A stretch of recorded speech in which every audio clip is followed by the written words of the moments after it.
నమస్కారం ఘంటారావానికి స్వాగతం. ముందుగా ప్రధాన అంశాలు. ఎన్డీఏ ఉపరాష్ట్రపతి అభ్యర్థిగా సిపి రాధాకృష్ణన్ నామినేషన్. హాజరైన ప్రధాని మోదీ, కేంద్ర మంత్రులు.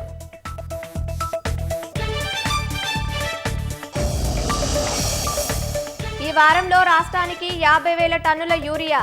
కాంగ్రెస్ ఎంపీల కృషి ఫలించిందన్న మంత్రి తుమ్మల.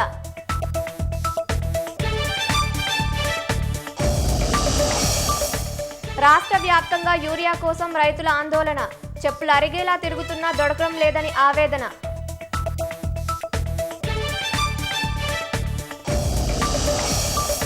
మద్యం దుకాణాల లైసెన్సుల జారీకి నోటిఫికేషన్ విడుదల. దరఖాస్తుల ఫీజు 2 లక్షల నుంచి 3 లక్షలకు పెంపు.